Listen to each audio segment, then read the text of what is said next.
All right. So, hello everybody who's early. What's up, Theric? Just jumped into the chat. If you haven't seen our show before, this 5-minute little segment here, so if you're watching on demand, skip about 5 minutes ahead. This 5 little minutes here is just kind of a prep segment. We have the instructions on the screen on how to join the show tonight. And that's kind of all it is. Make sure everybody has time to get in before we start.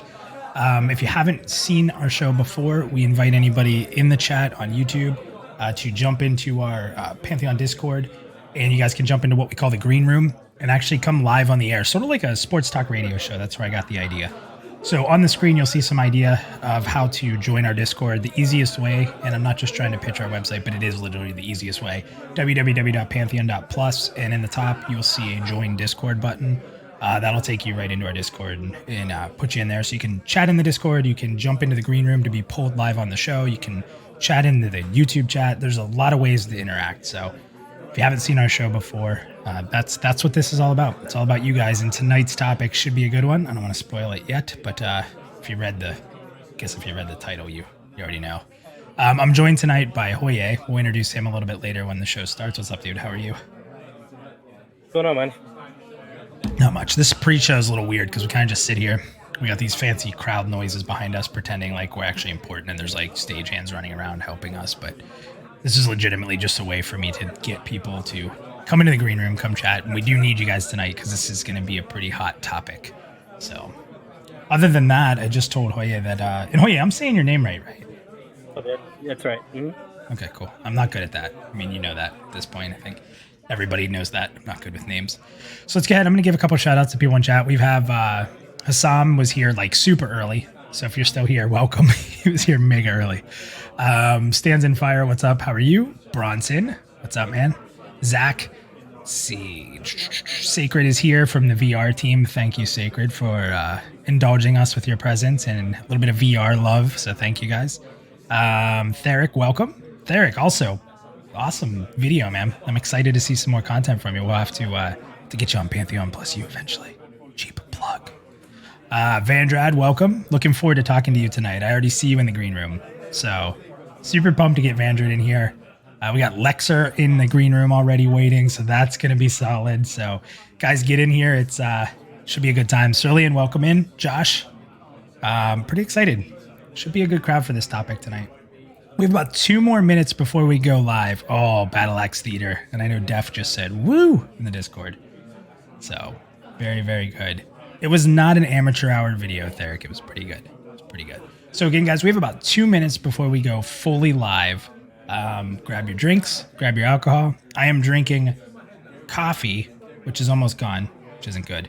I'm drinking coffee here with homemade Baileys that somebody made and brought to my house, and it's, let me just say, it's a lot better than Bailey's, but I feel like it's about 1,000 degrees in here. So we have 1 minute till we go live. I'm going to be insane, and I'm going to go run and grab a drink, so I'll be right back.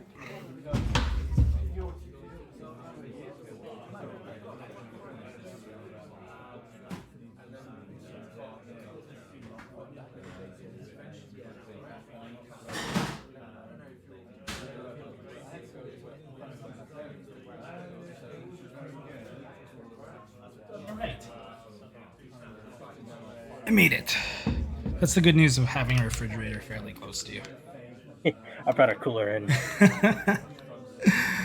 Yeah, definitely having a nice little run there 1 minute before the show. Nothing like prepping correctly for a show, but I always think my first drink's gonna last me longer than it does, and it doesn't.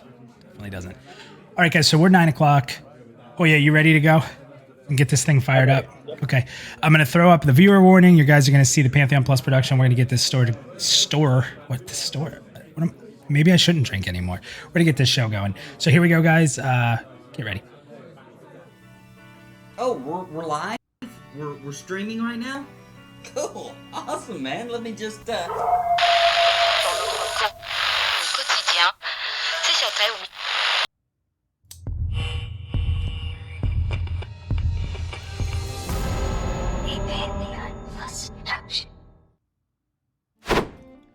Hey everybody, Minus here from Pantheon Plus, and welcome to episode 17 of Pantheon PlusYou, a show that is for you to be heard.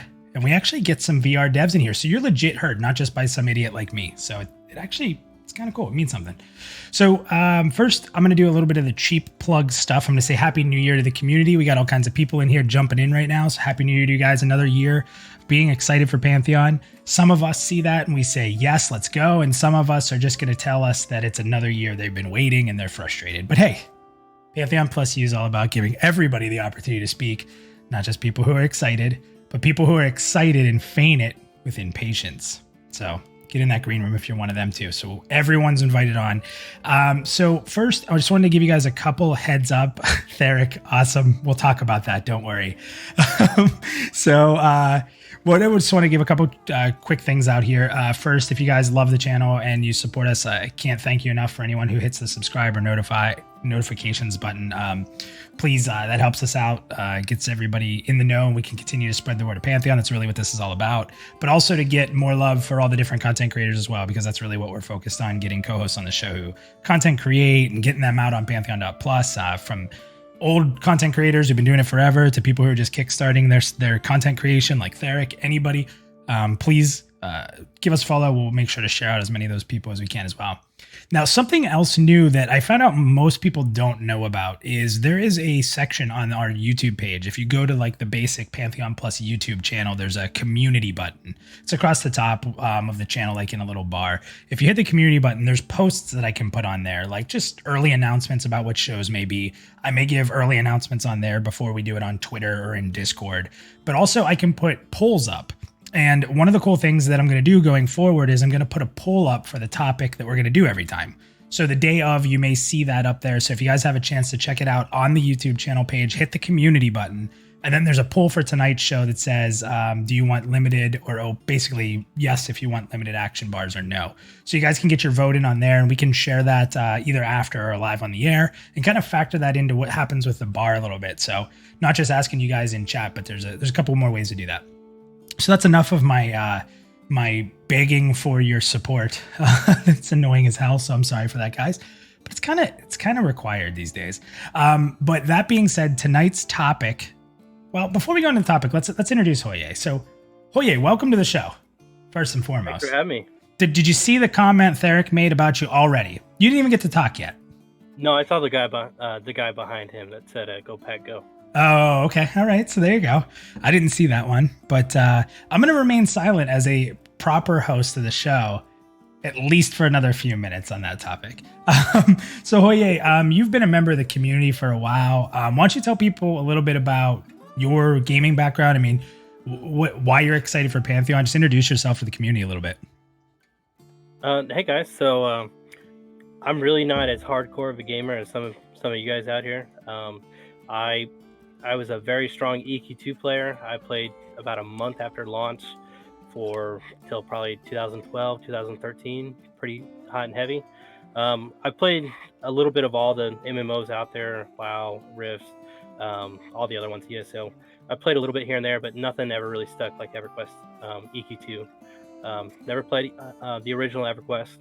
Just started right in with EQ2, and been trying to find another home that, I think Pantheon's probably going to provide.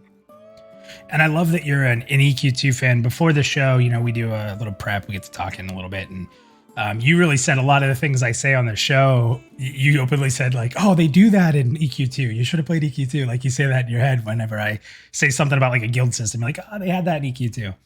And it's funny because we were kind of talking. The reason I didn't jump huge into EQ2 was just because when I was playing EQ1, I got mad at it. Right. Like I was saying, I got mad at WoW when it came out. Right. So, and it's funny because even though I was mad at EQ2, because I kept saying I'm not going to restart. Like I've put so much time into EverQuest, and then I left for WoW. So I really didn't hold up to that very well. So avid MMO player, you've played quite a bit of different MMOs. You were sharing some of your experience with me, and that's really a huge part of what this show is. Yes, we are 100% Pantheon themed, but since we can't play Pantheon, having experience and knowing about different MMOs and talking about different experiences and how they could be used in Pantheon, I think is awesome. And I'll be honest with you, there's not a lot of people we talk to that were hardcore EQ2, so I'm happy that you're here to rep that a little bit. I think some people may be surprised you didn't play it, some of the stuff you can share. So at any time, jump in. So let's get to the topic at hand. All right. Tonight's topic is limited action sets. There's a few ways people say it: limited ability bars, limited action bars.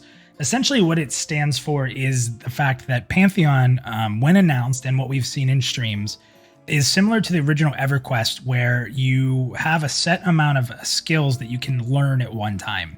And in EQ, you had about 8, and those are the only spells you could use unless you forgot one, and you then went and memorized a new spell, which usually had to be done out of combat. Like you technically could do it in combat, but you would usually be attacked. In Pantheon, they said that they're not going to allow that in combat. That was their original stance.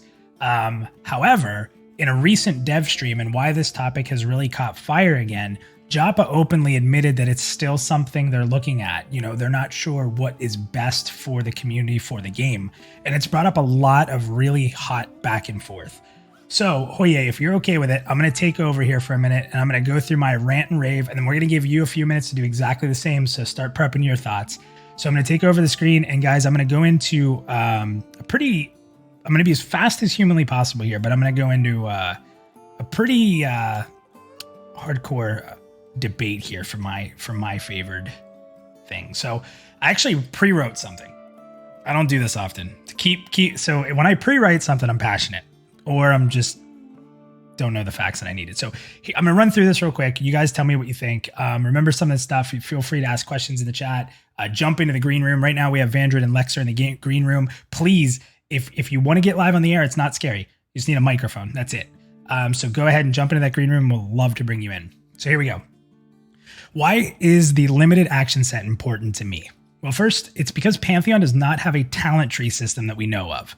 This means that every shaman would be the same, with the only difference being how they gear, what spells they discover, and the effects of the living codex will have, which is obviously something I can't really discuss in an educated manner either, because the living codex really hasn't been fully fleshed out to us. We have ideas, but we assume that these different things are going to make each player a little different, with maybe some little specialization or anything. But it's my guess that when a player plays long enough, a lot of those types of things are going to end up becoming, let's say, like at the beginning, you'll have people who excel in that, but as the game goes on and on, you're going to have a catch up probably. So in the end of it, and as we go through the end of an expansion, a lot of people are just going to be pretty close to the same, my opinion, obviously. So I don't feel like that feels good, and it doesn't play to one of the biggest pieces of Pantheon that I think a lot of people are fans of, which is the identity, like having an identity as a character, as a class identity, and being an identity within the community. So having set loadouts, or using, the 12 action skill set, for example, is, my opinion, creates builds.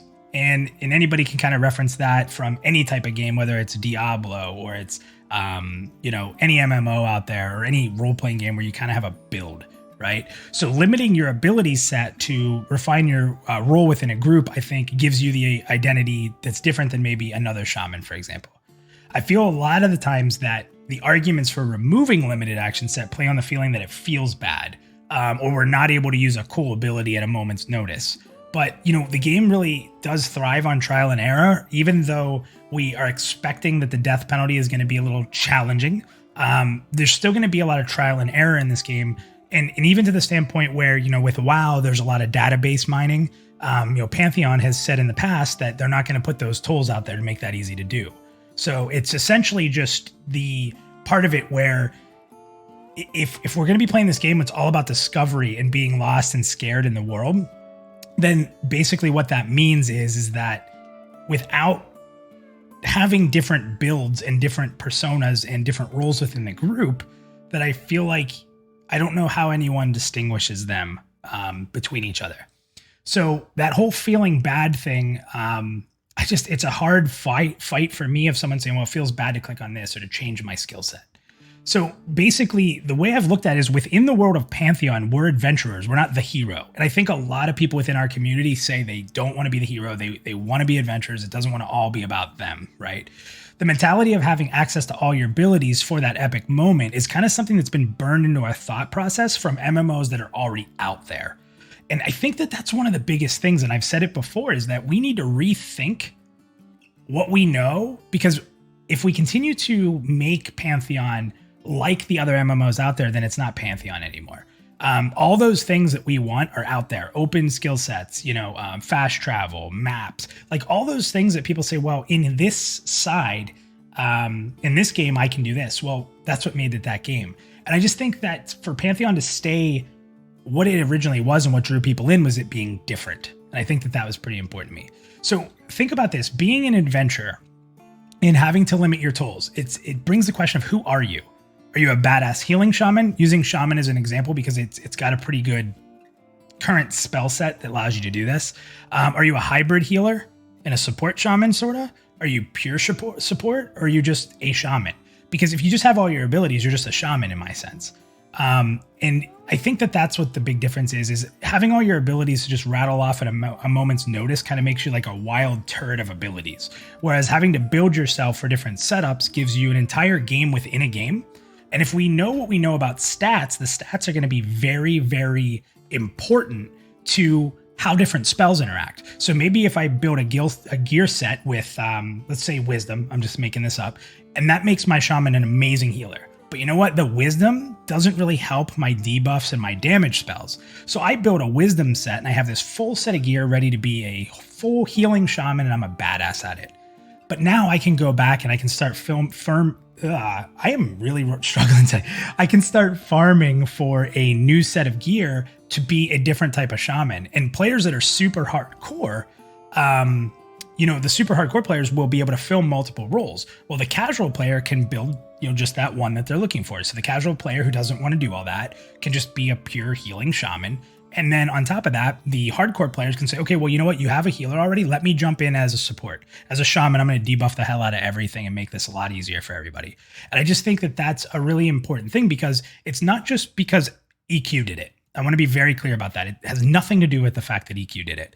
It has to do with the fact that if there's not skill trees and if there's not talent builds, stuff like that, that there has to be something to create and build your character around. So that's really where my head is right now with this. And I feel like having like loadouts, for example, is going to make it better to have a unique identity or to build a different gear set or to have flexibility. So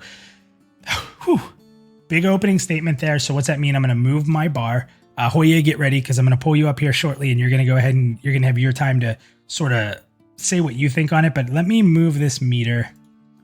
I am right now, I'm pretty close to the limited 12 set. And we're going to get into more variations here, but I want to let Hoiyah go. So that's kind of where I'm going to be. I'm going to be right near that limited action set with maybe a little bit of give. And I'm not naive, guys. We're going to get into a lot of things that maybe are deterrents from the system. We will talk about those individually. It's not just going to be, do you like it or do you not? We'll talk about some of the deterrents, some of the issues that will come up. I'm not naive. I know that we'll have some design issues that we'll have to talk through. So, Hoiyah, I am switching over to you. You have the camera, you have the mic. I'm going to shut my mouth, which people probably love, and tell us a little bit about what you think about all that. Well, it's there's a lot to it. This is definitely not a simple black and white matter. This is I can see your perspective on it, and a lot of things that you are saying, I think, yeah, that would apply also to having open bars, just in a different perspective. One of the things you mentioned is just kind of having flexibility, but I also see that as you could have flexibility with the open bars as well. You mentioned about having you can have different builds and different gear sets and whatnot, but I always did that with open bars. I had a set of gear for DPS, I had a set of gear for tanking and whatnot, and whenever I was in the DPS mindset, I focused on those abilities that I had access to. And if something changed and I had to go over to my tanking side, I focused on those abilities. I may not have been able to swap my gear in combat, but I could use those abilities in combat and kind of focus on that. My biggest thing with the whole hotbars is I want them to be open because I want the focus to be what's going on during the fight, not getting everything set up before the fight. I want to react to the combat instead of reacting to the mob, or reacting to what I know this mob can do. I want to see what actually happens in combat and react to that. And also, I just want the freedom to let players show their skill. I think once you start limiting their choices, you're limiting their skill ceiling. So I mean, there's a lot to be said. I think there's a lot of minute and nuances to having a limited action bar set that um, I think if you have enough nuances, it may just be easier. Just go ahead and open the bars up. Okay, so what do you want to do with the viewer meter? You get to start that meter, and then the viewers will get to move it. Do you want it more towards being completely open? Do you want it somewhere in the middle? It sounds like you're more towards the open side. Is that right? I'm definitely open. I'm definitely all the way to the open side right now. Okay. I will say that I'm open minded. I would be willing to give it a shot and see if it works out. I just don't think it will. I think Joppa said in the last stream that they're thinking about going into pre-alpha 5 with one slot, 112 slot, and one possible utility bar. So we'll see what it's like in alpha, because hopefully I'll be in alpha, and we'll see how it plays out there. But Yeah. All right, cool. So let me go ahead. I'm going to jump us back to the main screen here. So it's awesome. I didn't know where you stood 100%. Now, being from EQ2, I could assume that you were probably more towards open. So that's kind of one of the fun things here.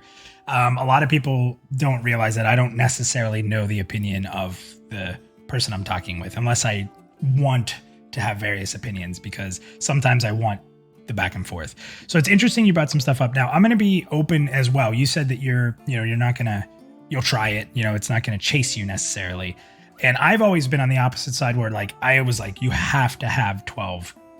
That's what I got into and that's what I wanted. But I'll tell you the truth, the last, it's probably been like 2-3 weeks.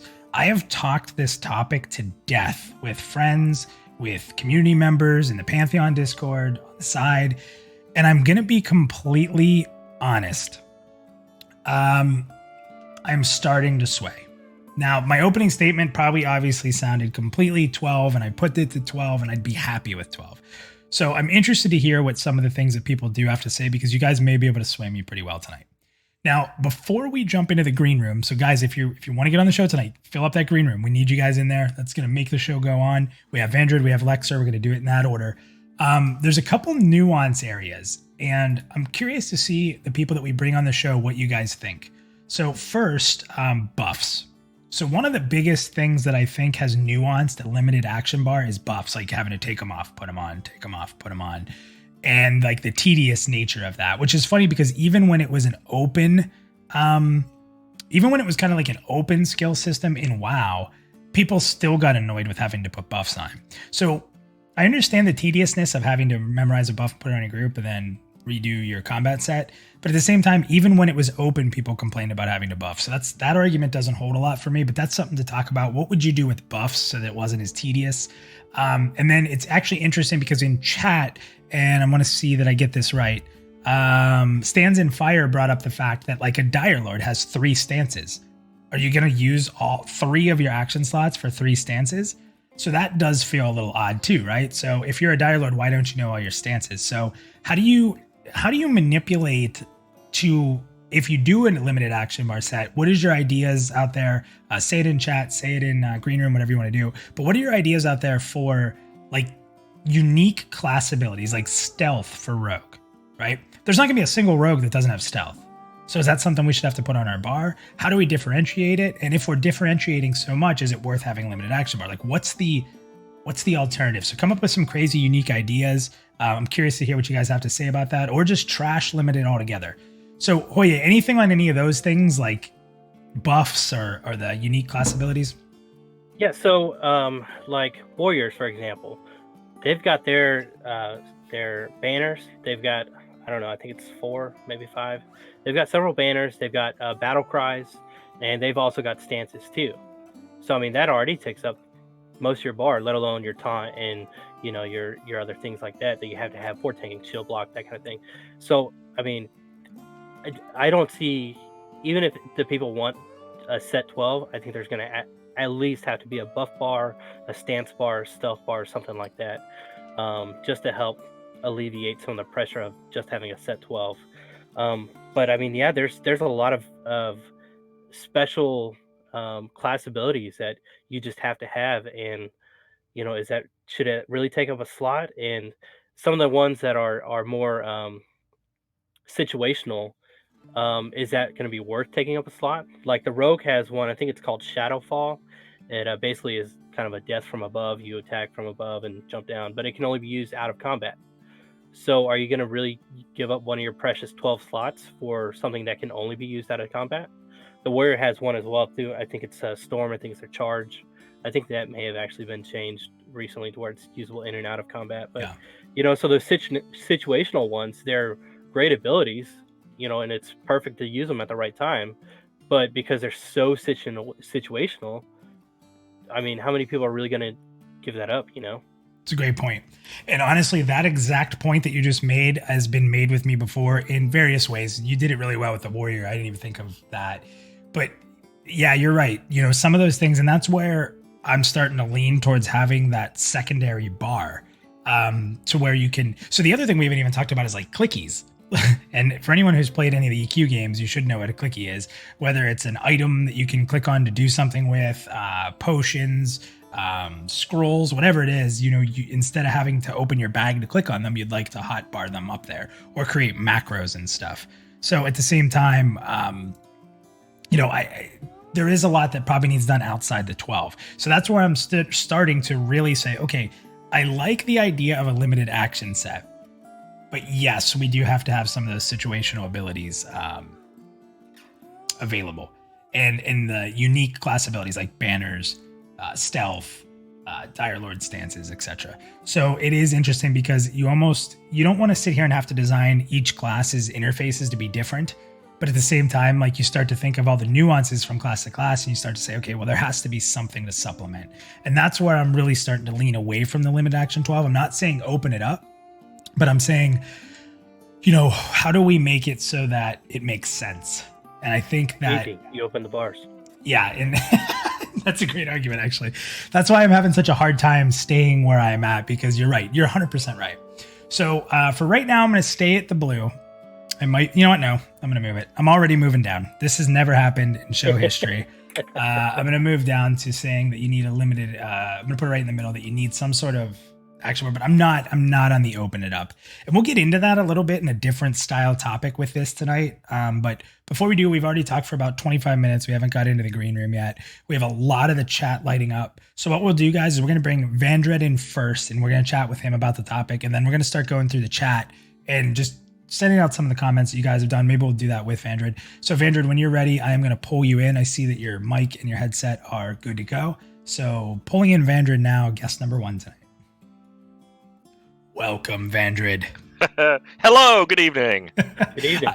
I love that it starts with a laugh. Here we go. Hold on. Here's I'm drinking my coffee mix here with this logo on it. I just want to make sure. Everybody see that? America's team. I just want to make sure everyone knows that's on there. What the hell? So I'm going to switch drinks because Vandred's here. So we're to the beer now. Vandred, go. Yes, sir. Yeah, I hate to disappoint you, but I think this is now the one topic that I can actually agree on both sides of the discussion. Oh boy. Okay. I came in from EQ1 that started off with 8, and then eventually I think went to 12 or something like that. And at no point did I actually feel like it was a detriment, like I was being penalized, or I didn't feel that there was anything wrong with, I need to unmemorize and rememorize a spell, sit down, it took 1 second, stand back up, cast it. At no point can I remember that actually resulting in, losing a fight or wiping a raid or anything else like that. Then I got into EQ2 where, you had basically unlimited, any multiple hot bars with 50 freaking spells and abilities on it. And I was fine with that as well. I found that even though I had the ability to put everything on there, I still didn't feel like I needed it to actually be there. And I was self-limiting myself to just only have the things that I felt was absolutely necessary.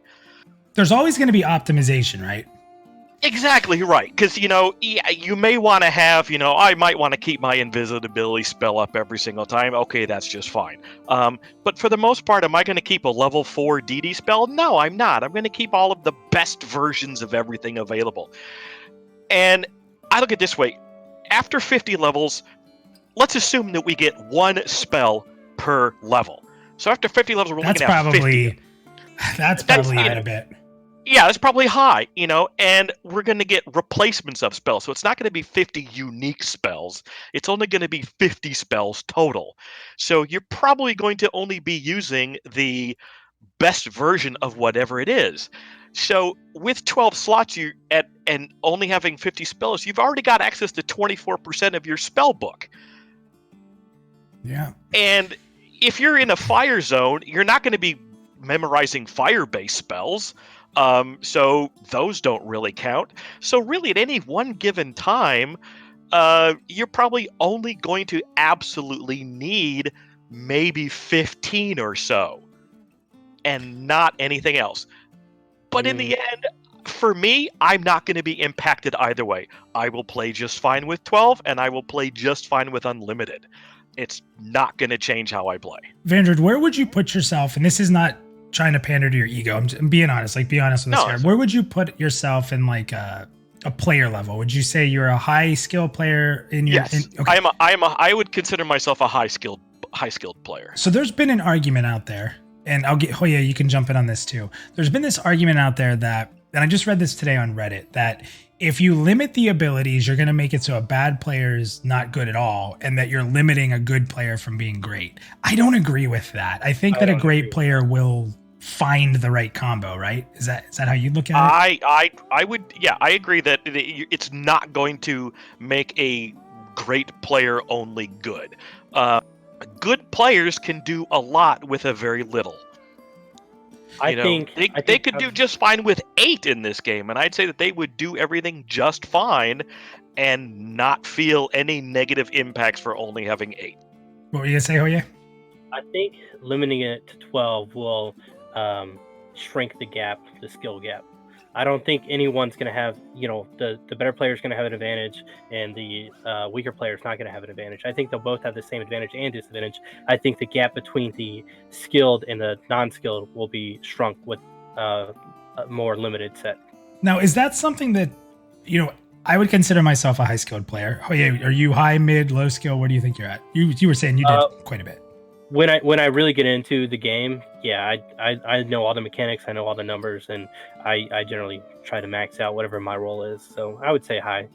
So, and then to the chat there, help me with this too. So if you're considered a high skill player, how do you feel? And this is an open question to everybody. How do you feel about narrowing the gap?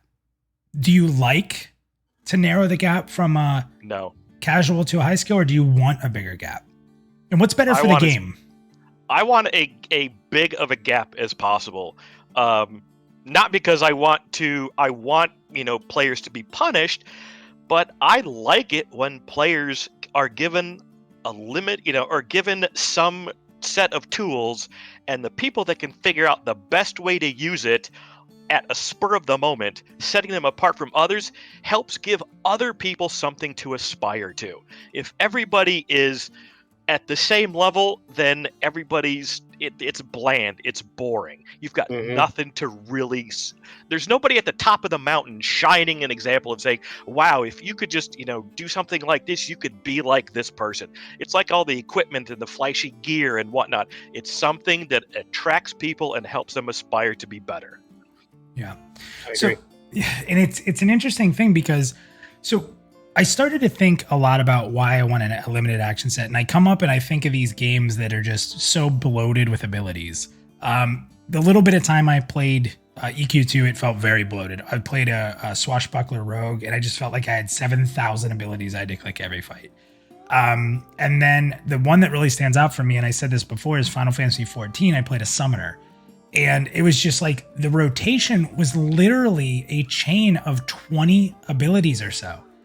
And it was just insane. Like, I couldn't talk to anybody or do anything but focus on hitting exact timing for these 20 abilities to maximize my DPS. And if I missed one, it wasn't just start over in your rotation of 5 abilities. It was, well, I'm done. Like, that's going to destroy my contribution for a good time in the fight. So when it's almost funny because I look at Final Fantasy, and that's why I say I don't want the ability action sets to be open. But at the same time, then I start to think about it. Well, if it's open, I don't want spell bloat.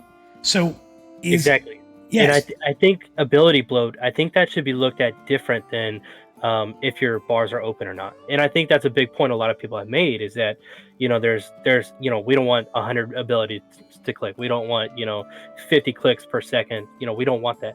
I agree with that. I don't want, 50, I don't want a lot of ability bloat, but I think that should be on the developers to not throw in, a left hand punch and then a right hand punch, Mhm.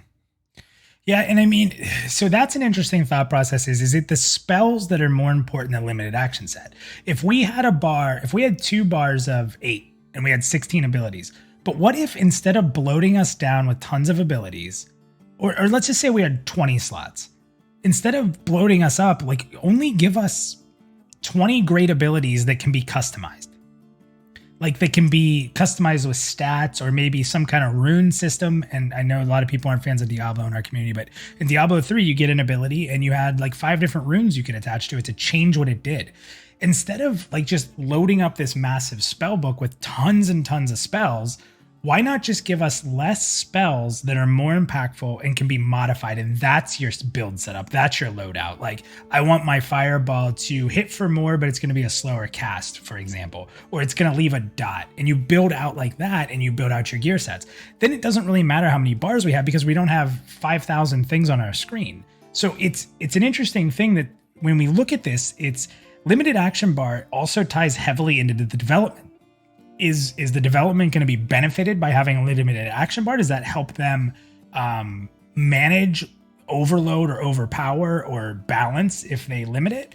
Or is it about, in the meantime, design it so we can have 20 slots, but we're not going to need a million spells? So you were talking about balance there, and I think I was thinking about this last night from a raid perspective. When you try to balance a raid perspective, let's take a 12-man, 24-man, whatever. If you have a limited set of a 12 set skill bar and you balance that raid for that 12 set, then you got a raid force that comes in and they've got, their meta builds. They've got it all how it should be. They go in that raid and it's easy for them. They kill the mob, no problem. So they say it's too easy. Let's go tweak it and make it harder. So now it's a challenging fight. That's good. But then you got other people that come in there and they, are a little bit off on their spells or whatnot, and it's just way too damn hard. So now you're at a balancing point of you either have to have these spells or it's too hard, So that's kind of one reason why I'm against the limited action slots as well too, Yeah, it's so 187 is a huge. He's been huge on this topic, and I see in chat there 180. He's done a lot on the forums. This has been a huge passion thing for him, and he is kind of about like the meta builds. And I've seen some comments about and then if we do this, you're gonna have these YouTube videos that say here's your clickbait. No, you're gonna have that anyway. Yeah, and that's the point I was about to make. You're gonna have that anyway. There is nothing that a game can do that is based on numbers to get away from a math geek, which I'm not making fun of because I am, to make a math geek not figure out what's best. It's just not going to happen. Now, the difference is what is the gap between best and second best and third best and fourth best? Because if best is 40% more damage output than second best, well, that's a development problem. That's not a meta build problem. It's everything has to have value. But what would be the reason to?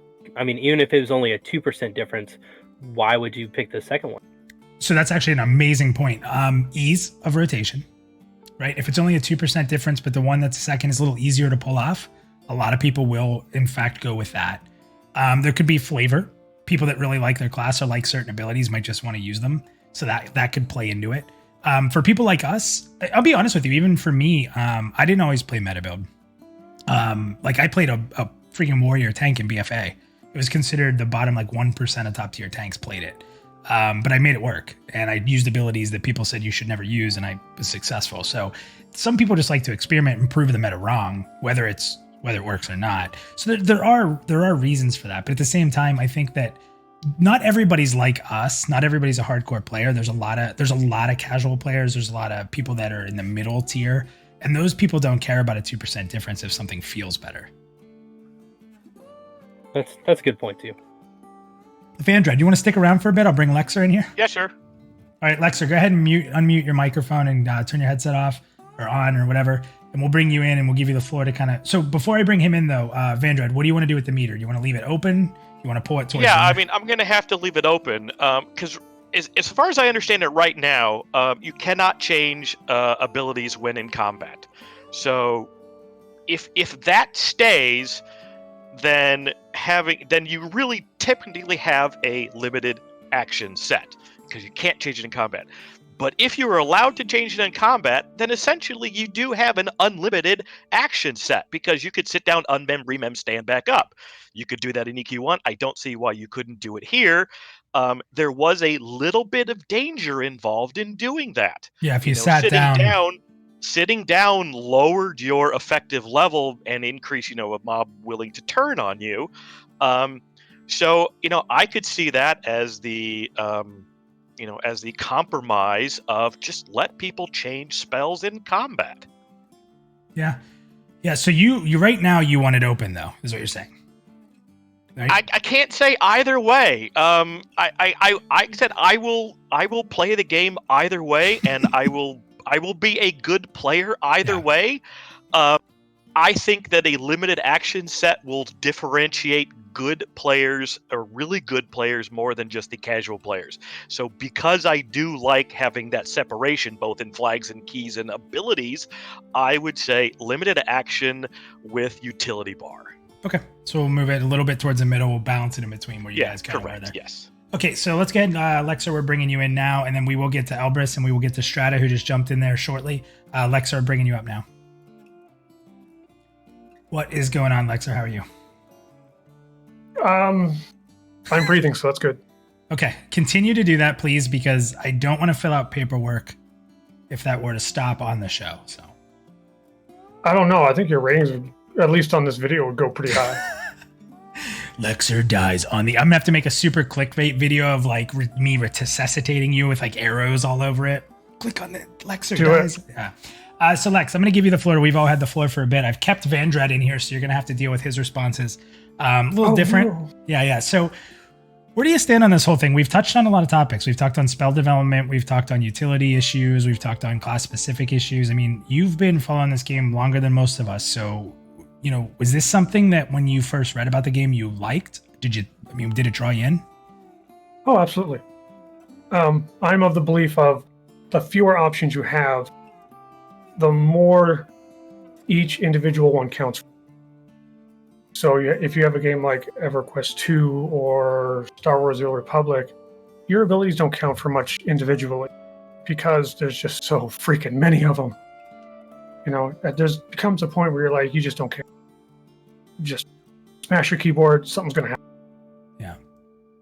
When you have a limited set, like we'll take Guild Wars or Guild Wars 2, for example, because they do a great job of that, each individual ability counts for a whole lot more while in combat. It's also easier to kind of remember what you have, because in the heat of combat, your average player and below can get flustered, and you do have to think about those type of players. Because that's tough for people that are more hardcore like us, right? And I'm openly admitting that. Like, I'm not saying I'm better than anybody, but it is tough. I can tell you for a fact that for the majority of my gaming years, I didn't give a rat's ass about the average gamer. Yeah. So, but along those lines too, though, if we're not wanting to make it easy for the weaker players, then that also is a great opportunity for Community Matters. Absolutely. If me and Minus and I can figure out our classes and we're good at it and we get it just like that, but yet somebody else is going to take longer to develop those skills and they're getting their ass handed to them all the time, that's a great opportunity to be like, hey, look, man, let me help you out here. Let me teach you, here's how I gear, here's what my build is. Exactly. Yeah. See, I've been, in the last few years, ever since, close to when I started following Pantheon, I came to the conclusion of who I really want to be when I'm in a game or in an MMO. Everybody knows who I am. You can find my character in every game because it's always named the same thing. Fluffy butt. Yeah, I was gonna say we can't say that name on the air, but yeah. But and I've come to the conclusion of I've done my stint as the nasty guy, and I learned that if I'm a nasty player, all I'm doing is I'm making people run away from the game, which essentially puts it on life support long before it's time. Yeah. Where instead I can help other players. I've made friends doing that, and I've, at least in my own circle or on my own server, the game felt healthier. The atmosphere was better, which made my game time more enjoyable. So I guess in a way you could say I did it for selfish reasons as well. Yeah. Well, so let's talk about maybe the elephant in the room. Let's be honest with ourselves here. Hey, I've been trying to lose weight. Yeah, let's talk about the elephant in the room here. 187. I'm following you in chat here, and I want to get some of your comments out. So I'm going to focus on that here in a bit because, again, this is a topic I know is very important to you. I'd love you to jump in the green room, but so you brought up an important topic that I'm going to open up to all four of us here in this chat right now. And he had said, and I'm paraphrasing this because it was up a little further, so I apologize if I get this a little wrong, so feel free to correct me. But to say, dumbing down the combat is going to hurt the game. I'm going to make a bold statement here that I feel like I could stand behind. There's no MMO where the combat is what keeps you in. Let's be honest with ourselves. If we wanted a great intuitive combat system, we're going to be playing a lot more single player games than we are MMO. Now, there's going to be rotational pull. Go ahead. There may be that may be true that there's not MMOs out there that the combat keeps me, but there has definitely been plenty of MMOs that the combat has made me. That's made me quit. Yeah, that's fair. That's fair. Mm-hmm. I just think that. So Bronson said, "Wow, combat was fun."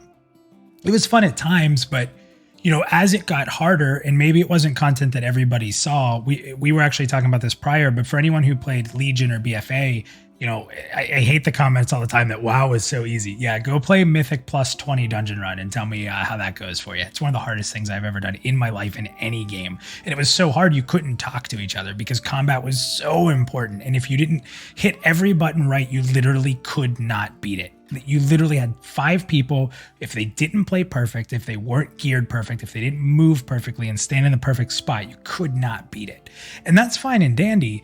But when you're camping an area in an open world and you're dragging mobs in and there's downtime, it's a different feeling for me. I mean, where are you guys on that? I mean, I don't want a mash my action bar in rotation 1 2 3 2 3 2 1 2 3 and just mashing my buttons. I want. So I agree with that. I don't want the bloatware. I don't want to have just a set rotation. That's why that's probably one of the biggest reasons why I don't want a limited set, because I want to react to what the combat is telling me to do, not this is the rotation I play, this is my rotation, this is my rotation. I want to know, all right, look, I've got a pool here of 3 people. I've got a warrior over here, I've got a mage and a healer. I need to focus the healer first, and I need to use these abilities to stun him, to make his cast times longer, whatever I need to use for him. And then go to the warrior or whoever else I go to. That warrior doesn't need cast time debuffs. He doesn't need me to, interrupt him, that kind of thing. So I can focus more on my other things, such as armor debuff or something like that. So that way I am reacting to what I'm actually doing in combat. Whereas actually 6543 Dan, he just made a comment that I was actually going to bring up. If you have a limited set, then it doesn't matter what happens in combat. You're stuck with it. So let's say you go into a boss fight the first time we're all together and we pull this boss. We don't know what's going to happen. And then we realize, oh man, this guy's a caster. Well, I'm SOL because I don't have my caster fight bar set up. So now I'm stuck. We have to wipe, we have to corpse run, we have to come back. Whereas I think that's where the skill part comes in, to where you realize, oh, this guy is doing this. I need to react. I need to fight differently. Let me use these abilities over here. Maybe I use them a lot. Maybe I hardly ever use them, but that's what I need to use. And if I'm limited, then I'm stuck and I died for something that wasn't my fault. I just went into a fight, didn't know how it was going to go, and I died because I couldn't adjust on the fly. It's interesting. Vendrad or Lex or anything on that? Well, even though you would have access to all of your spells and abilities, doesn't mean you're going to apply them properly the first time anyway. You're That's a good still point. probably going to wipe. So you're going to go through that process of learning what the mob does. You're going to wipe a couple times, and you'll refine your tactic regardless if you have limited action set or unlimited.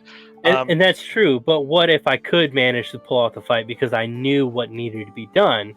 Well, even if I knew what it needed to be done, I simply just didn't even have a chance. So, trust me, I'm all for wiping and learning a boss fight and mechanics. I love that, but I'm just saying that limits me. Yeah, it does. And we did the same thing in EQ1 where it's like, you get to the mob for the first time. You don't know what it does. Nobody does. So you send in a couple sacrificial lambs to see what can happen, see if it triggers any special abilities. And you say, oh, yeah, okay, this guy does this. Okay, we need to do this in response. Just because you got the unlimited abilities doesn't mean you're going to be applying them properly anyway. Yeah. That's true. I'm going to say that. And sorry, I wanted to make one more comment is going back to the, dumbing down the content and that sort of thing, and having new players coming into this game and being able to play it. Honestly, what are the chances that we're going to have a completely new player who has never played an MMO before come into this game? Probably and maybe through the leveling process, they're probably going to get. Yes, they're going to get learned. They're going to get learned. They're going to get learned. That's exactly you're going to get learned. So this game is already, is being promoted as, a more difficult game to play, a more niche game, a more, a throwback to the earlier, generation of gamings, and that's what we had in those times. Is it still good? That remains to be seen. And let's not, Lexer, actually, you go first, then I'll jump in here after. Lexer, you were about to comment on the whole situation. What I was going to say was the thing about even if you're playing a single player RPG like Witcher 3 or what makes for a really good epic fight? Winning against insurmountable odds or being at a disadvantage and still coming out on top. That Memorable comes moments. with a limited playset. Yeah. You're not always prepared for everything. Nobody can be. So when you get into a fight and you have a limited action set and you're not prepared for something, you do get a little bit of a panic. Especially if you're, one of the upper echelons of the skilled players.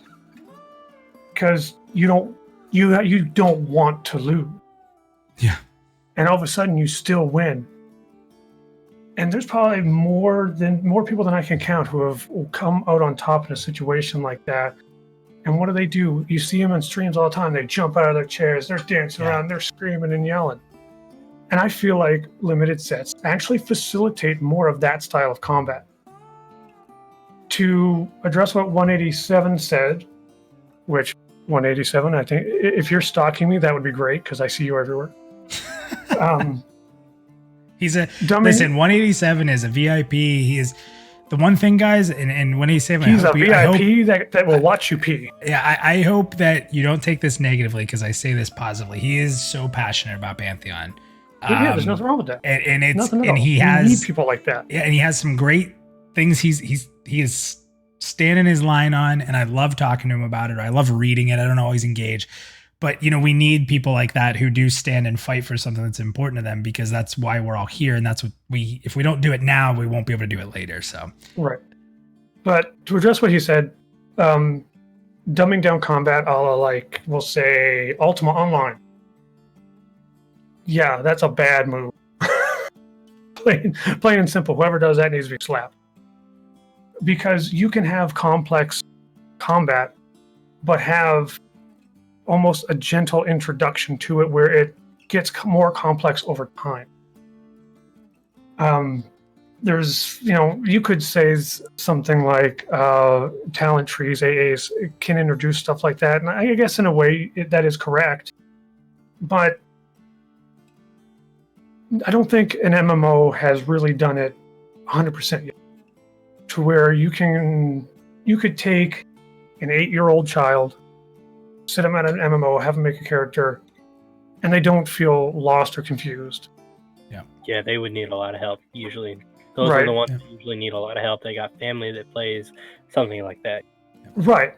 And I'm not saying this is a common case either, but when you're designing the systems of your game, the mindset that people have a hard time getting into is look at it from one end of the spectrum and then look at it again from the other side.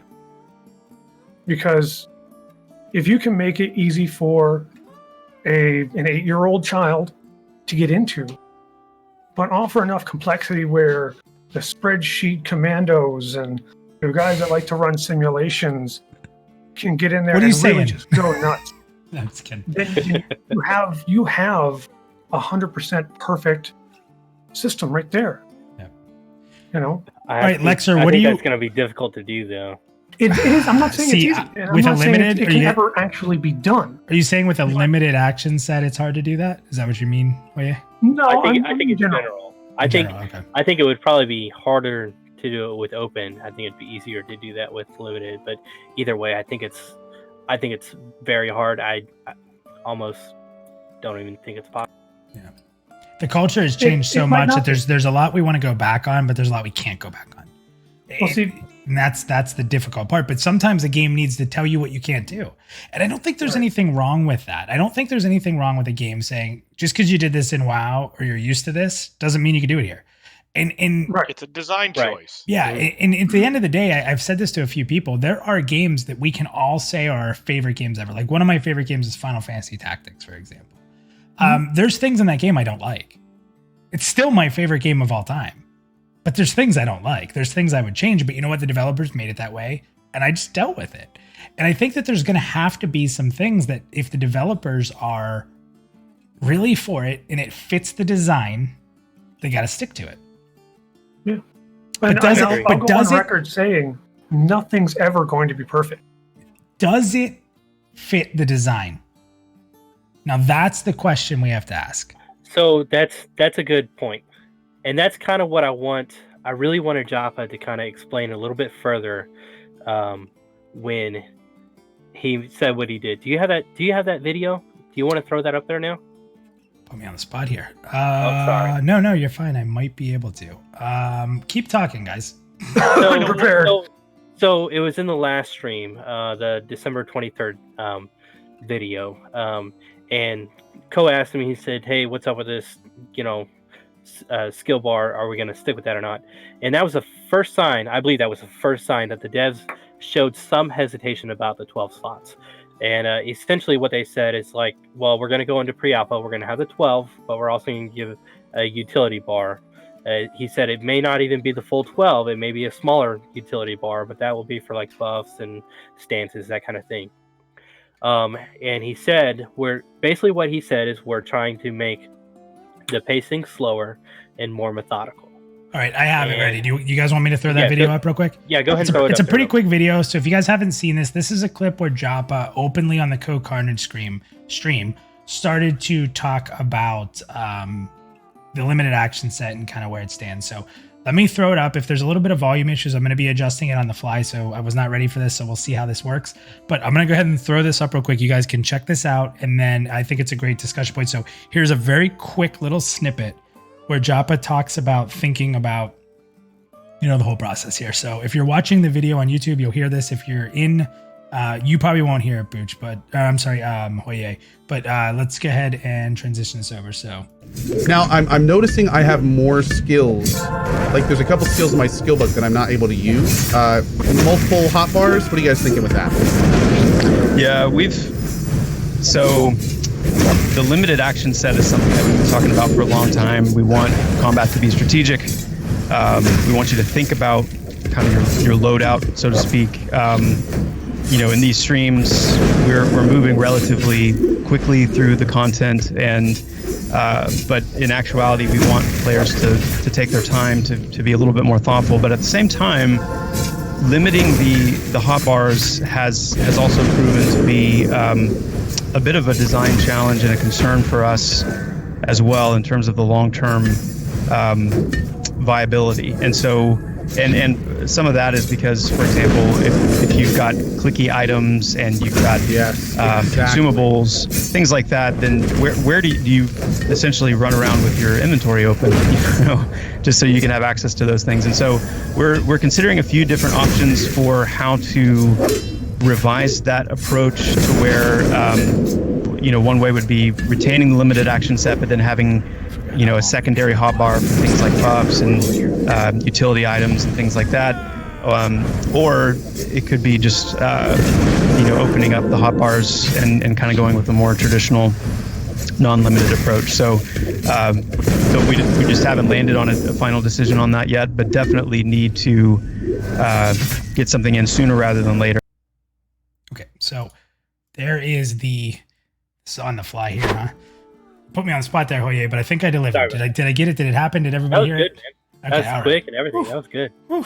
So pushing me to my limits here. Here's my thoughts with that. He said that essentially they want to make it slower pace and more methodical, more strategic. So here's my thoughts on that. So far, we have not seen them yet at all change their hotbars out at all, out of combat or whatever. They've always just ran with what they got. That may be a pre-alpha thing. They didn't want Ko showing other abilities, that kind of thing, possibly. But what they have done is they've talked about it beforehand. They said, hey, I want to, why don't you mess this too? Why don't you do this or that? So here's my point, is that the combat is slower because they're pre-planning the fight. They're being strategic already. They're saying, hey, Mez the one on the right, I'll pull this one, root that one in the back, whatever. They're talking about it beforehand. And then they're still being strategic on that as well. So, if you're having to change up your bars every single time you come up to a new mob or a new group of mobs, then that just seems tedious to me. And instead of just being slower and talking about things and whatnot, you're just busy changing back and forth spells.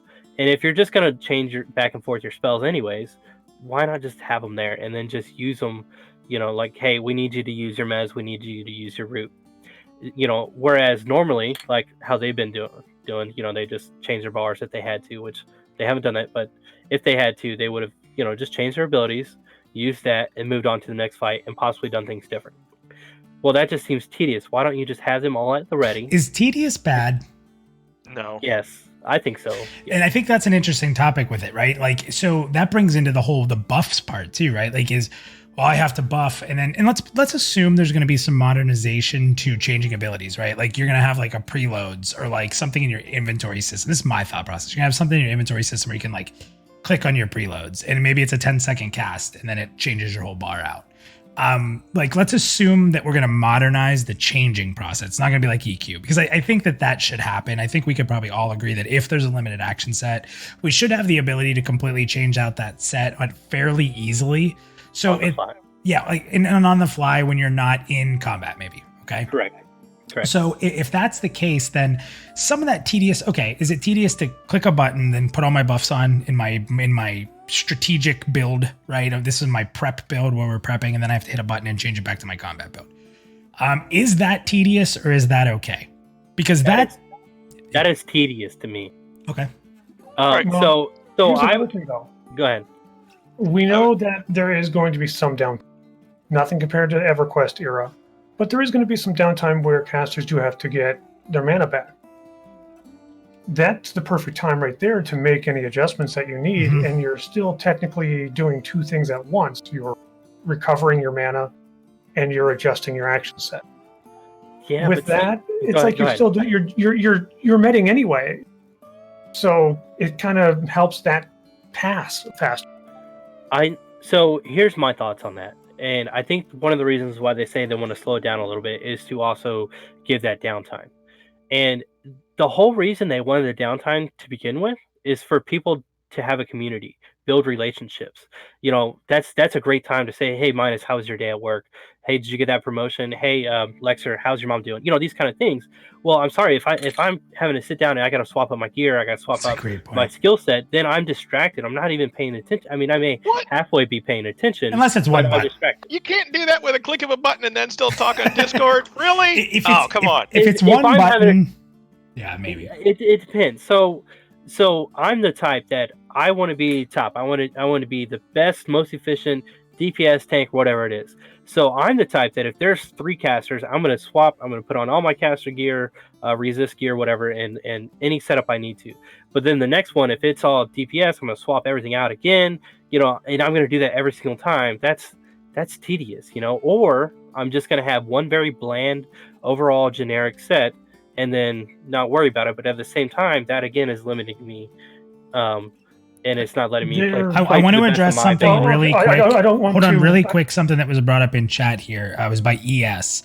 Well, a buff may be removed when removing it from the ability bar. I'm going to stand up and I'm going to say this with 99.9% confidence without any VR understand like this. I don't know anything inside, but I'm going to say that that's not the case because specifically they've talked about bringing back a high level buffing a low level, which has kind of gone away in games like it was in EQ. So I'm going to assume that if that's the case, you're not going to buff a passerby, unmem your spell, and they lose the buff that you put on them. So I'm going to assume that that's not going to happen, that you'll be able to buff and take it off your bar. So just to kind of address that comment. But and speaking as a shaman player from EQ1 and EQ2 in every game that has it, buffs was a big part of what my class was all about. And, it wasn't an issue or tedious or time consuming to, buff because they lasted an hour and a half or 2 hours. The only time I had to rebuff was 1, if somebody died, or, 2, things were starting to wear out.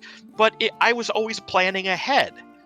I was watching the timers and go, oh, hey, I've got a quick downtime here. Let me reset this one buff so that I can space everything out. I don't have to rebuff everybody at one time.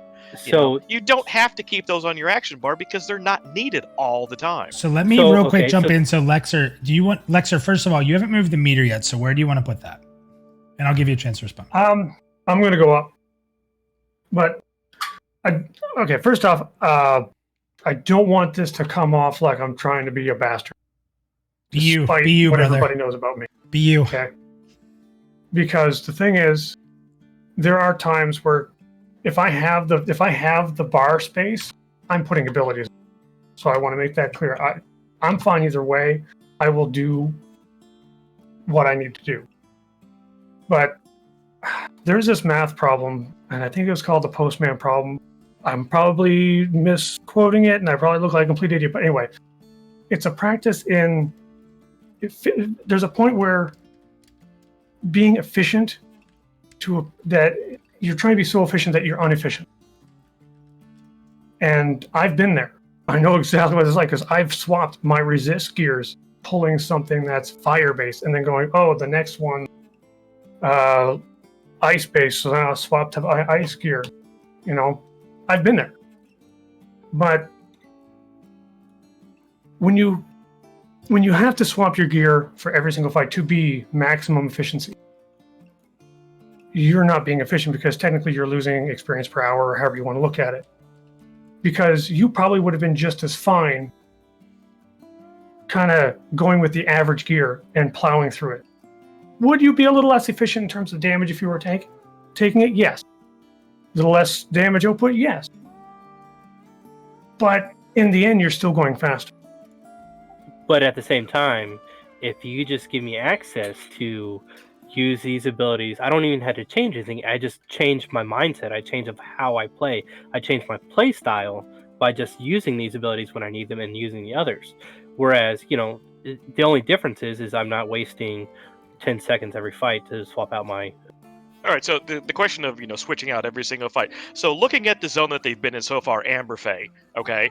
Looking at all those dwarves, I'm seeing a very limited set of things that I'm going to have to respond to as, let's say, a shaman, okay? Most of them are melee. Definitely they've got some clerics in there, maybe a few casters or whatever. I can't see a need really to need 50 freaking spells available to deal with what are going to be a couple dwarves. That They're might all be the pretty case much in going to be Pantheon. exactly Until that the dwarf, same. It may be. until you go through that hidden wall and it's not a dwarf, it's a giant elemental of fire who kills you instantly. Yeah, I'm but kidding. see, that's why you send your rogue ahead to scout ahead and and take a look at things and go, okay, See, Mr. that- Rogue. you Now he's just like, did a hey, great now thing. we've switched.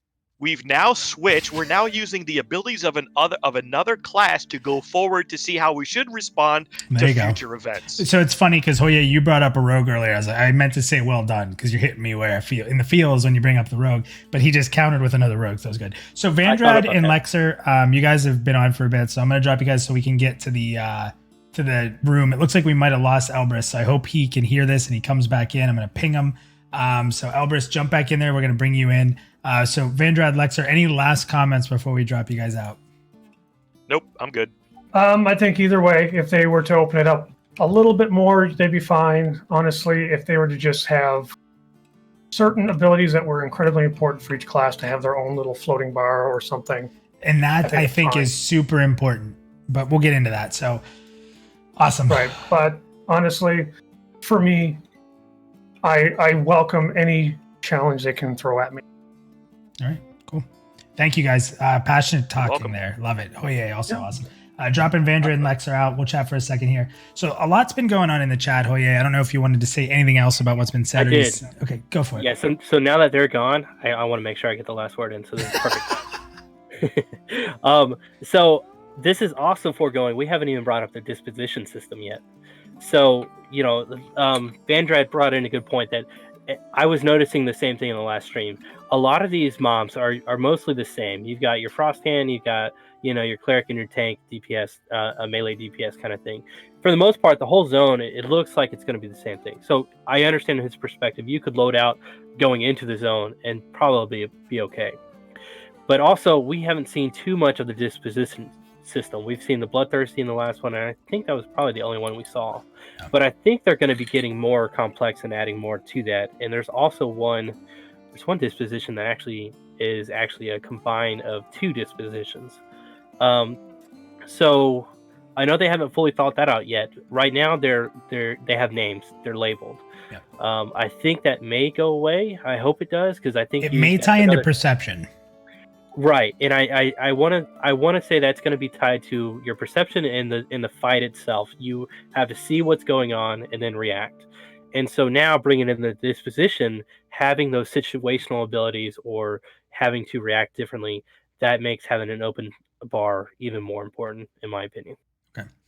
All right, so we're going to bring Elbrus in. So Elbrus, unmute your mic and your headphones, and we'll bring you in here. The one thing too that was just said that was important that I wanted to talk about here is buffs. So somebody said, the difficulty of buffs and are they meaningful if you have to constantly, equip them and then buff and then equip them and then buff. Well, World of Warcraft has always had a completely open bar system, right? So in World of Warcraft, where we had a completely open bar system, they completely removed buffs. Completely. Because they did this analysis of, is it just a meaningless click?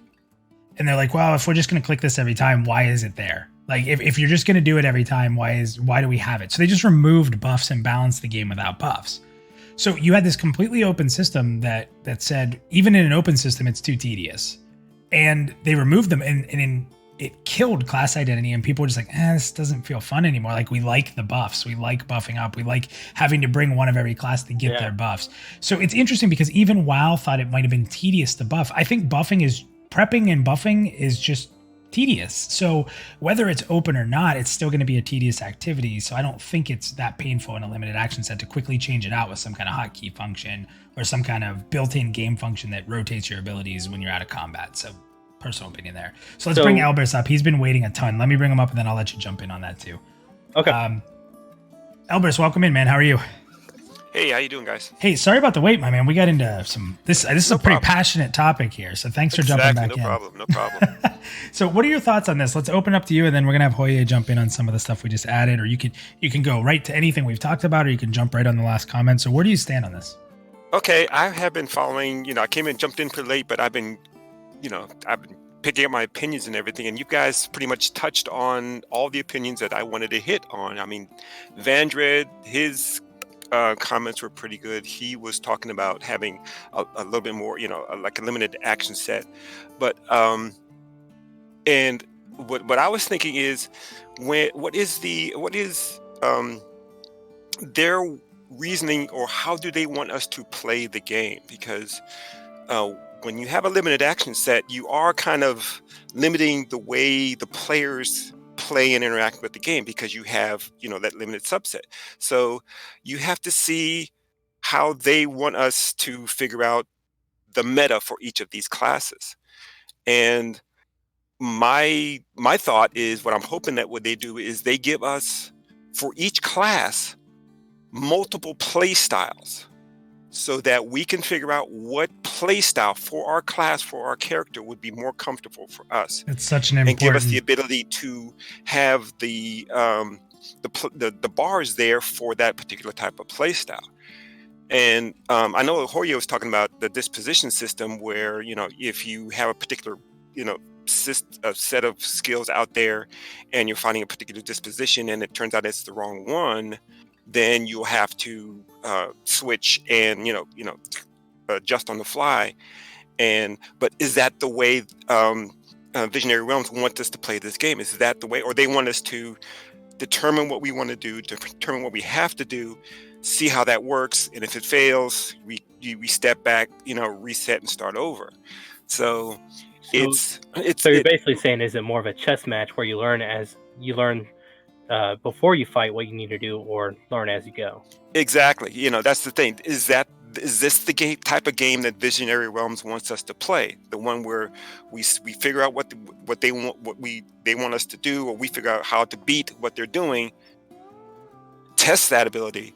If it works, great. If it fails, no. And I think that's why I think they're in Visionary Realms. They're trying to think, okay, what way we're going to do this? How are we going to want these guys to play? And I know like you said, the high-end gamers, the high-end players, they're going to want to figure out the meta right off the bat. They're going to micromanage. They're going to crunch those numbers and figure out which play styles will work which a given situation.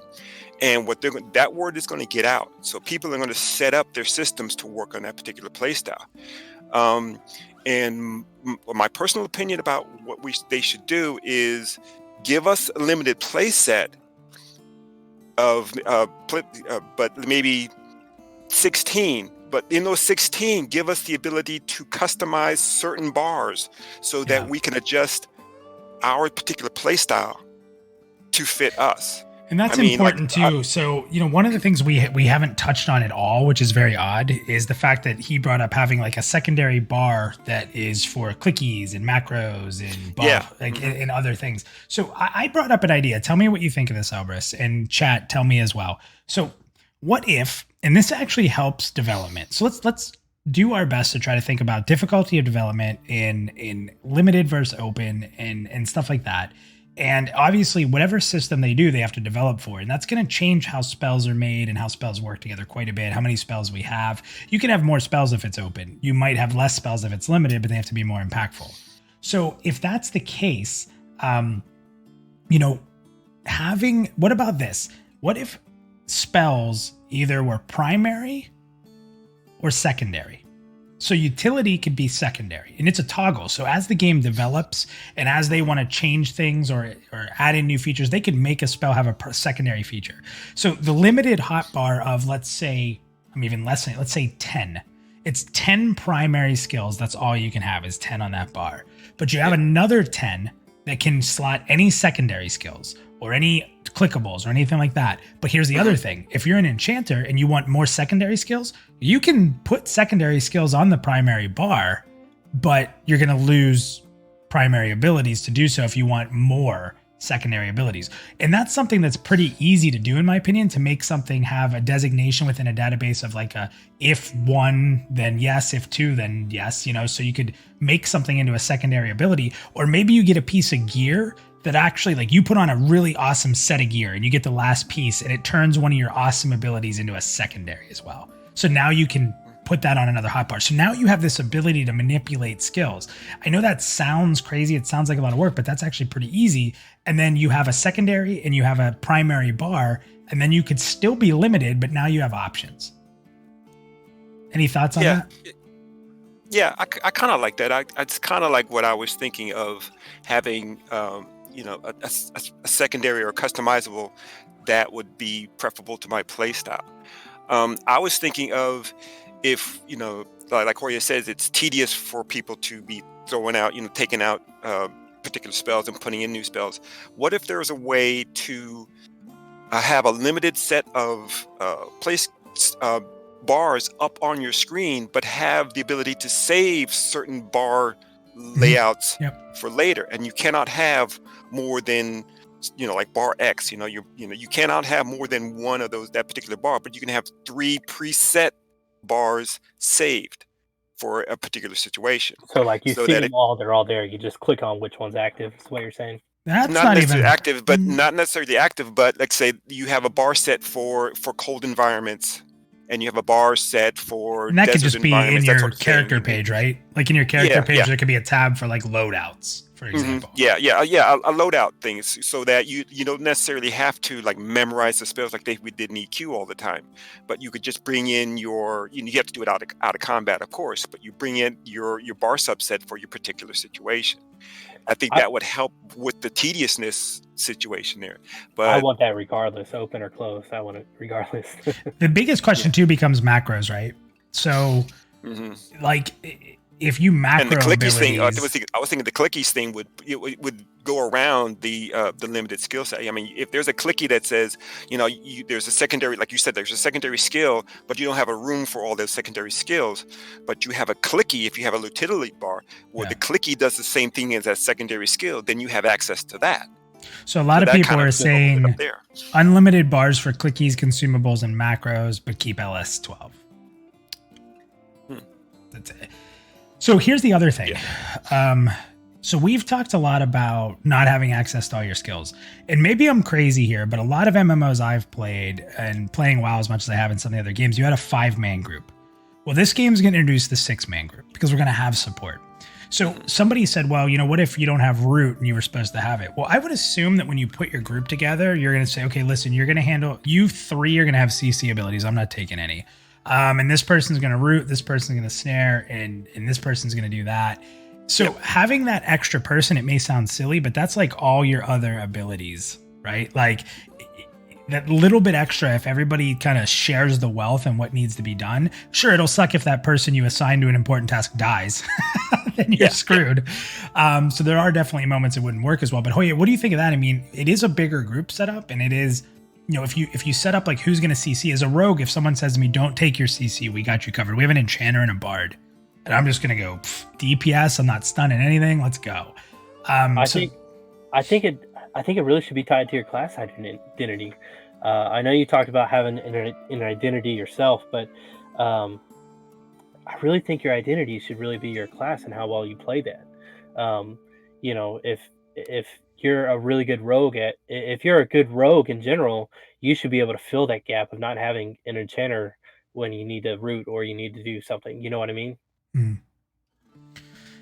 Yeah, it's interesting. So somebody just said, I'm reading from Fragile here. It leaves a bad taste in your mouth when you feel like you could be doing more as a class player, but you can't because you're limited by hotkeys. Okay, so that exists already.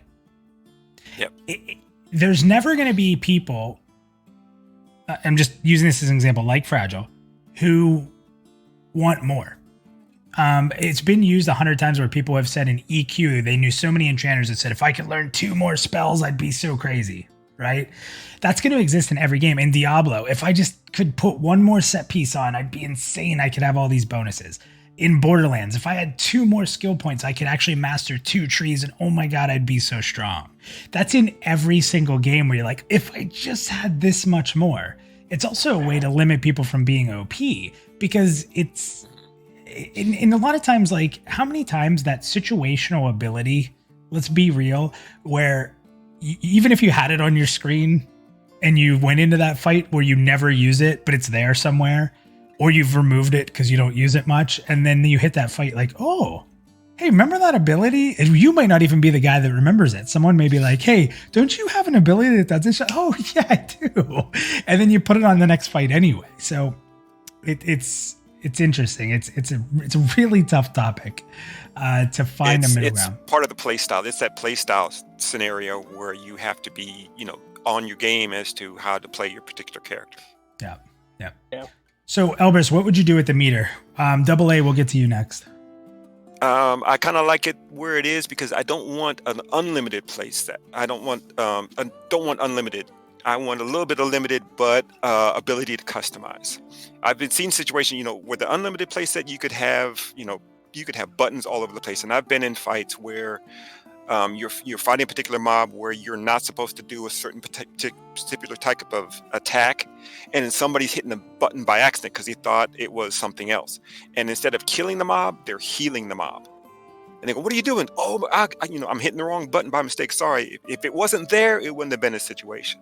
But if you limit the skill set, then hopefully it gets us players to think about a little bit more of what we're going to do.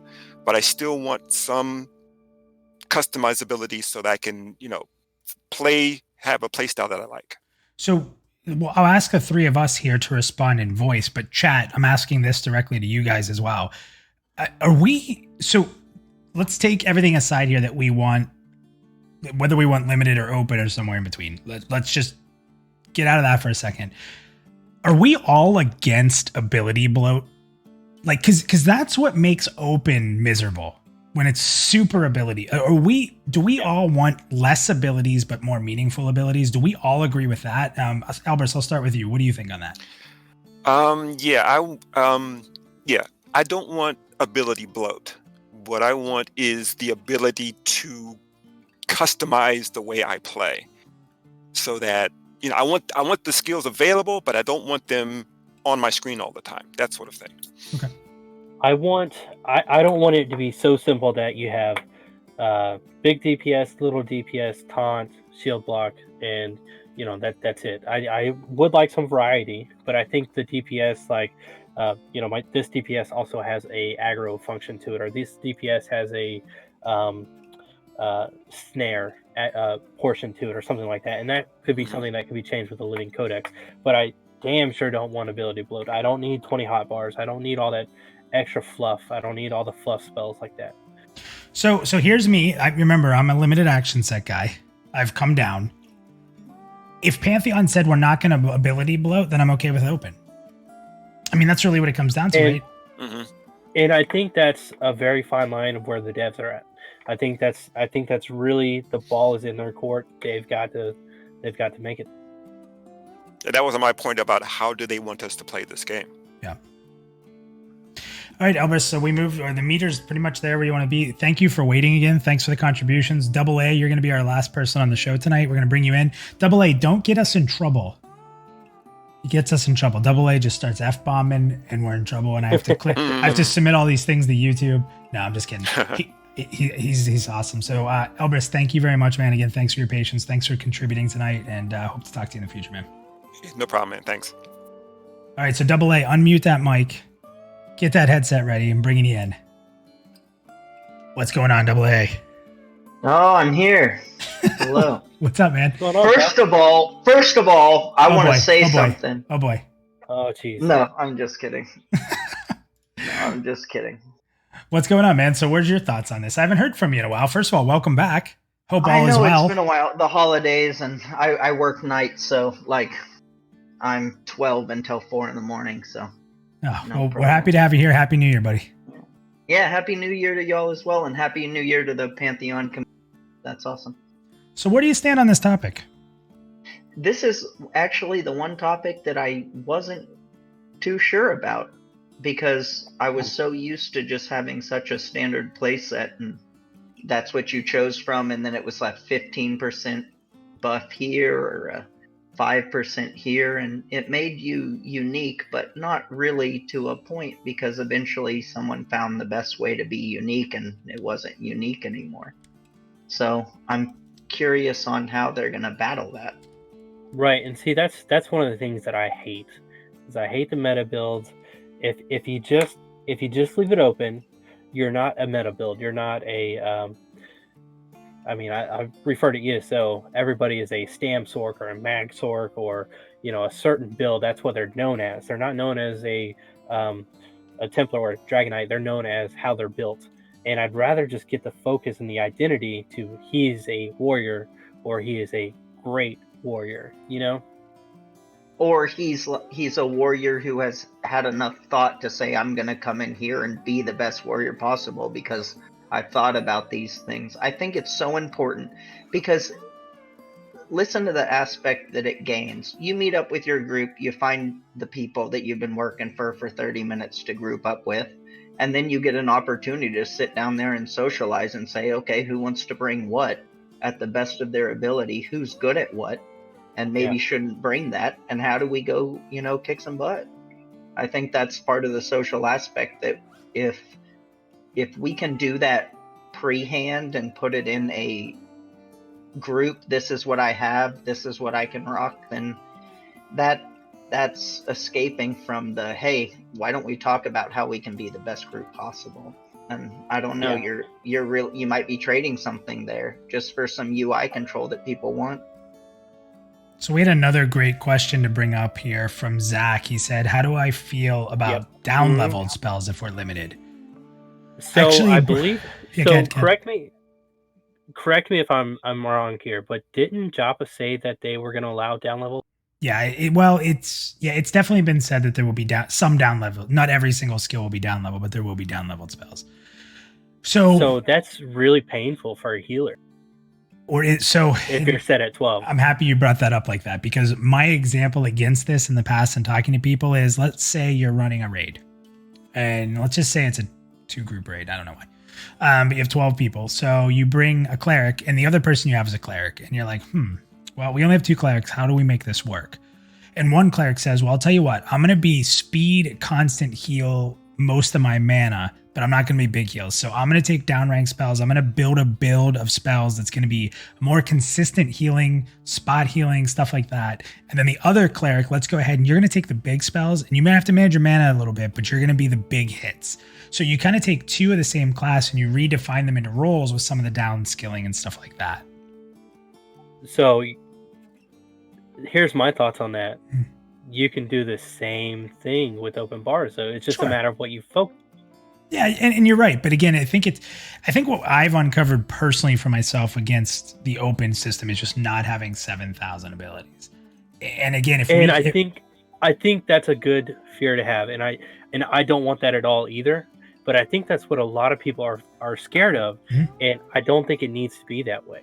If the devs put in 400 spells per class, that's crazy. It's going to be terrible. Yeah. With a closed system or open, and I think they just need to be on their P's and Q's and not bloat them. I looked online last night and looked at the spell count of what each class has, and we're looking at roughly, I think most of the healers have 30 plus already. The tanks are roughly around 20, and the DPS are sitting around 25 roughly. That's already quite a bit, I think.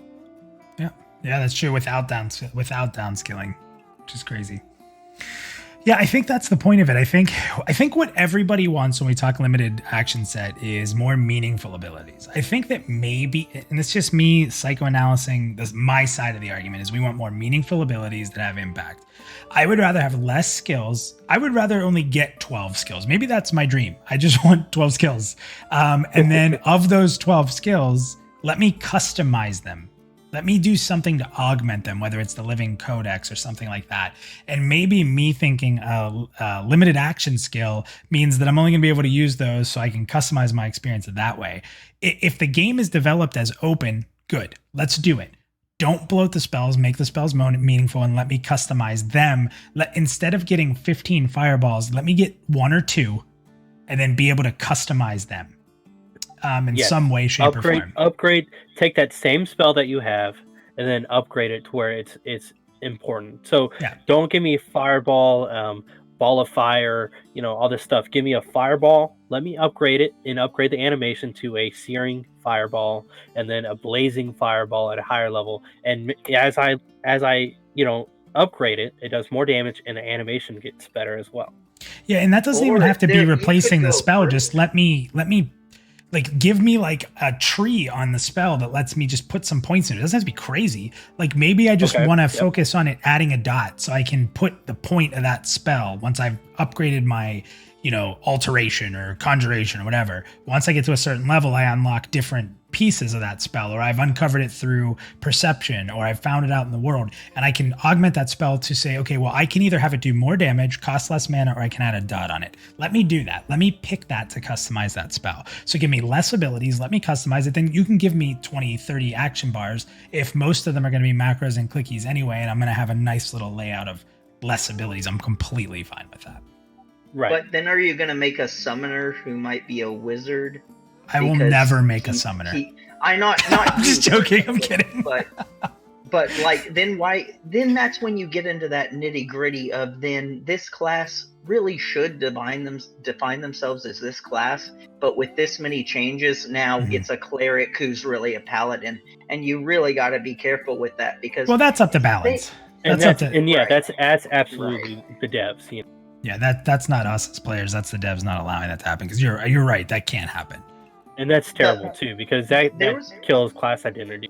Yeah, true. And that's not what we want, because what we've really talked about a lot of these streams and a lot of on P Plus is like we really want to choose our characters and feel like they're unique and ours. Like we've gone in debates on why we're going to choose certain ones and what they have. The thought I had after listening to what I got the opportunity was for maybe making a second bag slot or inventory slot that was like a warrior's bag. Therefore, he could carry maybe 2 more weapons and maybe a little more weight. And then that goes towards his strength. Or maybe like a gnomish pouch that gave him the ability to say, you know what, I have these scrolls of signets. I can put this on a spell that will change it. It's a consumable then. People would have to buy it, but you could still manipulate your class however you wanted. It would really put it into the world that says, yeah, you can be whatever you want, but you still have to do these quests. You have to go to these things, or like a ranger's bag that had an extra quiver. So now him going out, he's got 75 arrows. He doesn't. Yeah, I don't think 50. What you're bringing up has been poo-pooed a lot. I don't know why. Where you design the interface slightly differently for different classes. I don't see why that's an issue. Like when you played a druid in WoW, you had 3 little abilities to go, or you had all the different forms as a special part. You know, when you had a pet, you had a special pet bar. Yeah. So I don't understand why that's being poo-pooed so much. Like as a rogue, I shouldn't have to memorize stealth because it should just be like an epic ability that's on my screen or on my bars. Or you can bring 4 poisons and you have to choose those. And if you didn't bring one that was good against a certain weather, then that was a mistake you made. You should have thought about, and that's going to have repercussions. But it's not going to be able to be changed on the spot because, okay, you meet the people you're going in adventure with. You talk to them about what's the best way we can do this adventure, and you build on that. And that takes a good time before you go out and actually go forth. And I think that that's really going to be a big part of this game. If we want to think about how we're going to play, and if we're going to think that things matter and things are hard, or they should be hard not only in a gameplay sense, but a preparing sense. Because some people are so good at preparing in the previous that they will succeed in the future just because they might not. And that's my fear. They know the weapon to bring. That's my fear because in WoW, you're going to see that online, and then everybody's going to. Yeah, that's my biggest fear though, because every other MMO I've played has had a talent set or a talent build, and I was able to prep for a boss fight and build myself out to be significant for that boss fight. And that's not going to exist if something doesn't change. The limited action set gave me a little bit of customization, but without a limited action set, there is no preemptiveness almost at all. You just have all your abilities out and you just play the same way you fought the last fight, but you click a different button. And it's almost like a point value system. I have this many points if I bring these spells. Oh yeah, I'm going to let you jump in. This is what I can actually use. Double A, where would you put that meter? Because we're going to close up the show. We're about over our overtime here. So where would you do? Would you keep it in the middle where it's at, or what would you want to do with it?